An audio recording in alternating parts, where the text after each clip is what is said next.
extensive discussion, which I recorded earlier today, on dating for the over 50s. I forgot to ask the major question, which is how on earth do they find the energy to do all that dating stuff? It's only 50. It's terribly time-consuming and energy-consuming, I seem to recall from many years ago. But dating or when you were 50? Yeah, I was 50 many years ago as well, actually. Well, let's draw a veil over that, because this is a very serious subject, and a new angle on it, actually. Scotland's forgotten asbestos victims say more has to be done to help women who were exposed to the deadly substance. Campaigners say attention usually focuses on male victims who worked in heavy industries such as shipbuilding, but increasing numbers of women are also presenting with the fatal lung condition mesothelioma after being exposed to asbestos through their work. Well, joining me now is the Senior Welfare Officer for the charity Clydeside Action, Phyllis Craig. Phyllis, thanks for joining us. Thank you. It does seem to hit the nail on the head. I better give full disclosure. My dad had mesothelioma, which is why he's not with us anymore. He got that in industry. It was a very, very well-oiled machine. We had him, but at least he was very well looked after by the NHS, by the hospice movement, and so on. And then the compensation claim kicked in as well. But women tend to get forgotten in this whole process, don't they? I think they do. I think what happens is that there's this myth whereby people seem to think that women who contract any asbestos condition do so indirectly, so that their husbands or their fathers or their brothers must have been working with asbestos. They've washed the overalls, and so they have contracted an asbestos condition. As I said, that's a myth. It's a very West of Scotland thing, or maybe industrial Scotland thing. Oh, they must have been washing their husbands' overalls. That's how they got it. I think that's right. I think people think that. But then women have always worked. Why are we suddenly thinking that it must have been through the male in the family that these women have mesothelioma? I had one woman who came in to me, and she had actually says to me that her GP had says, you have mesothelioma, but that would have been through your husband's overalls, washing them. Did you wash them? She says, yes, I did. He did work in the shipbuilding industry. He did have pleural plaques. But nobody asked her where she worked. So I asked her, where did you work? She says, I was a cleaner at Cape Asbestos Factory for 10 years. So you think about that, and she had exposure in her own right.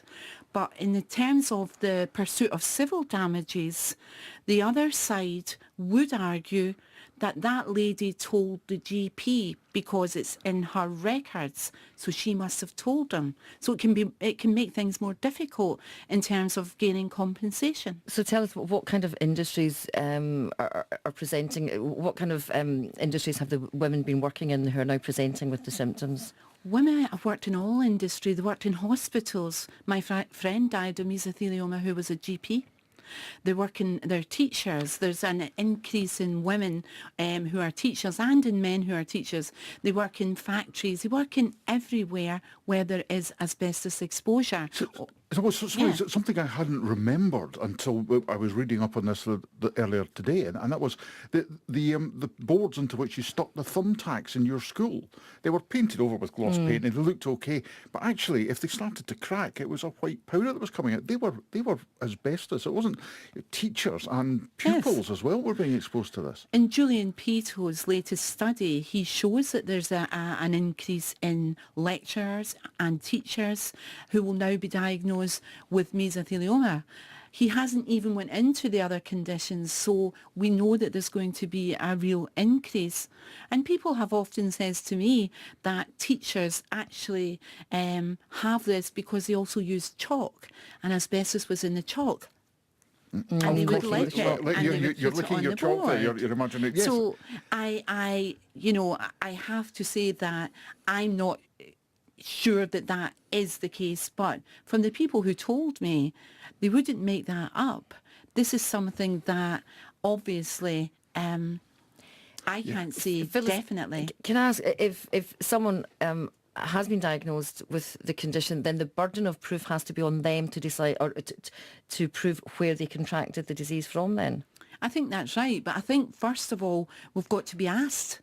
If women are not asked, did you work in industry? And if women are not asked, where did you work? Or were you ever exposed to asbestos? They can't answer these questions. They can't be told where they work. They can't be told where the exposure came from. They have to be asked like men. And you're going to have an event on, well, tomorrow, on Saturday. Now, what is that? What's going to be happening? What's the where and when of it? Well, tomorrow we're going to have an excellent ladies' afternoon tea. There are solicitors, nurses, clients, people with mesothelioma are all going to this. And we have a free bar, which is sponsored by Thompson Solicitors. And we have Union Line for the GMB who have sponsored the afternoon tea, and we've got lots of wee surprises in store for these ladies because we want to raise awareness and let people know that these ladies are here and they have this in their own right. And who do you want to come along to that? I want all the ladies who we have as clients. We have got 125 to 30, 125 ladies coming along to that tomorrow. So it's all booked. Everyone who has an interest in people with mesothelioma will be there. So it's too late to rock up in the hope of getting to the free bar. Well, you'd have to put on a nice wig and a nice dress. Fair enough. Well, look, thank you very much. It is a very serious subject, but thank goodness... Can I say one yes, thing? You can. If anyone has an asbestos condition in Scotland, please contact us for free, confidential information and advice. Or our helpline number is 0800 089 1717, and that's a free phone helpline number. Phyllis, thank you very much indeed. It seems that we're moving to phase 2, if you like. First was raising awareness. That took about 40 years. Now we're moving on to raising awareness among women. So thank you very much indeed. That's Phyllis Craig from Clydeside Action on Asbestos. And yes, thank you. Last time round, Celtic eased their way to a victory in Brussels. Sinclair darting in the box, left foot goes for goal! Brilliant! Brilliant goal! Anderlecht